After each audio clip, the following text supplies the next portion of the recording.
Fa manam-bahiny kosa ny sampana fampahalalam-baovao amin'ity alina ity, tsy izay fa ny tompon'andraikitra mpikarakara amin'ny fankalazana ny Taombaovao Malagasy. Ny Taombaovao Malagasy moa izay hankalazaina manomboka ny 17 volana Martsa izao. Ny makasika ny fandaharam-potoana mandritra izay 3 andro hankalazana ny Taombaovao Malagasy izay no entina ny tompon'andraikitra ho azavaina amintsika. Azahoary.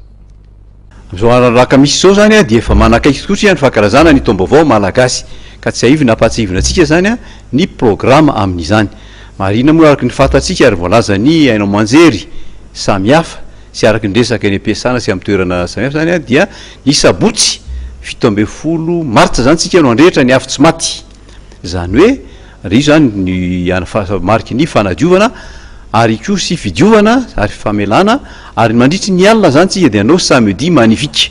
ka na izany zao toerana misy zany dia tsaroa fa io zany réveillon tsika malagasy ny androany andro ny sabotsy izao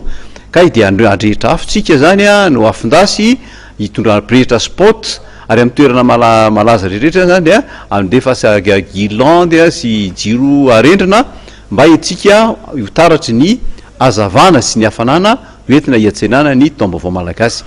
Ny alady moa zany dia ny fankalazantsika ny Taombaovao Malagasy. Maraina zany dia isy sodrano ary entantsika rehetra zany hivavaka anaty isaky ny fiangonantsika rehetrarehetra anao fitaovam-pivavahana manokana ho fankalazana ho fahatsiarovana ity Taombaovao Malagasy ary ny alatsinainy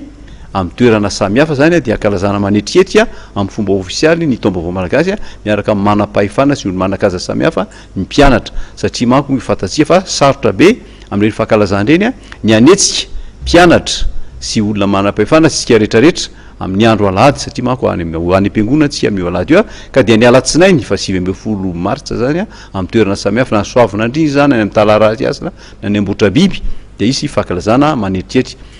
dia samy io tratra ny iomakomantsika zany ka indrindraindrindra zany tsarovana indrindraindrindra dia io moa efa leo anatin'ny fitenena hoe afo tsy maty ka dia tsy andory tanety akorytsika amin'io sabotsy alady volatsireny fa andrehitra afy ataotsika midedadeda miainga avany Diego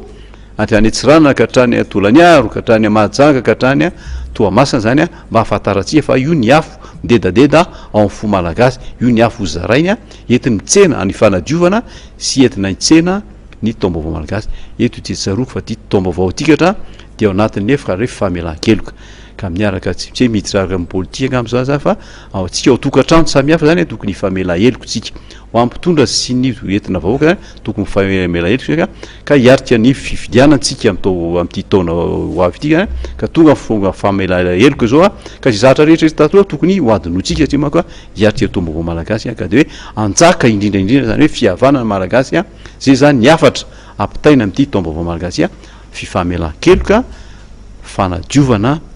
dia mirary sondrira ho antsika menakavy.